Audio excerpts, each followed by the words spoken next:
Good morning. In Romans chapter 9 and verse 18, the Apostle Paul says this, that the Lord has mercy on whomever he wills, and he hardens whomever he wills.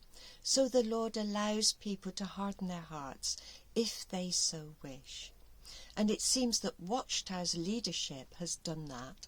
They have hardened themselves by sticking to their man-made traditions, despite anybody pointing out that it's not God's will and it's not according to God's justice.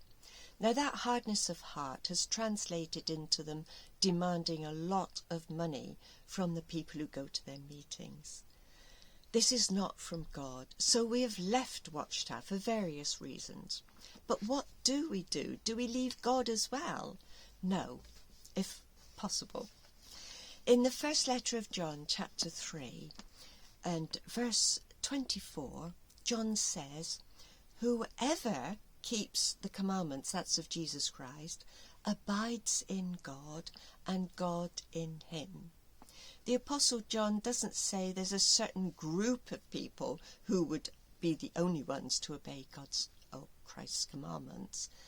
Whoever obeys Christ's commandments abides in God. So we should be able to find some people around us, not too far away, that we could discuss the scriptures with.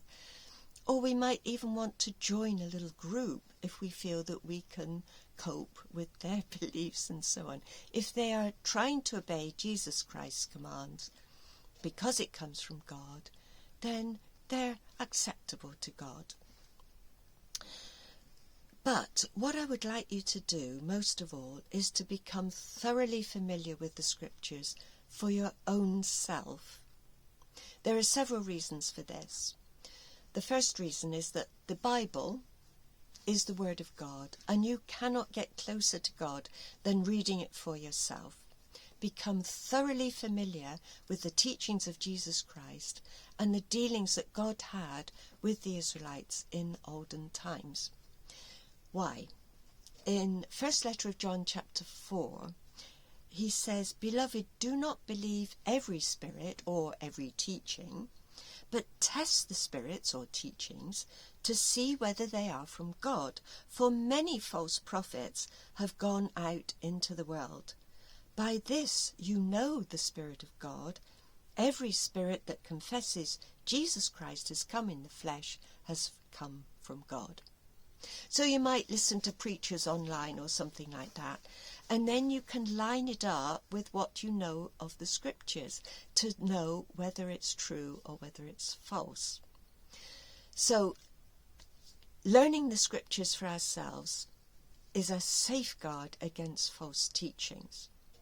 The other reason is that we know a lot of things from the scriptures. We know that Babylon the Great is going to be destroyed. There's going to be a great tribulation. To get through these last days intact, we are going to need faith. So knowing the stories from of old, and I'll recommend some, I'll put them below, such as first and second book of Kings, the dealings of Elijah and Elisha, and the miracles of Jesus Christ. When we get into difficulties in that great tribulation, then we can think back to those times and we can think to ourselves, the Lord helped, say, the widow of Zarephath with enough food to get her through a time of famine. Jesus fed 5,000 on one occasion, 7,000 on another. He was able to calm a storm. Our God can rescue us from any situation. But we need to have faith, because otherwise we're going to worry ourselves to death.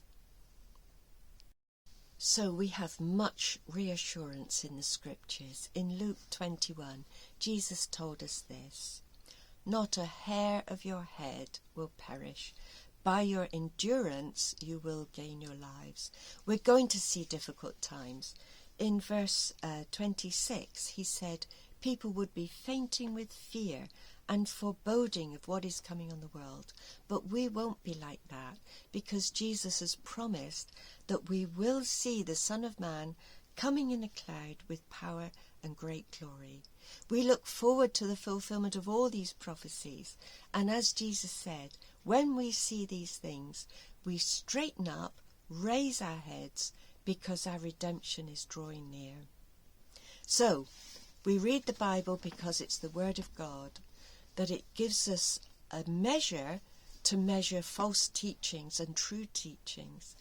It gives us great hope, and it bolsters our faith that the Lord will look after us as we go through very difficult times. Thank you so much for watching, and God bless.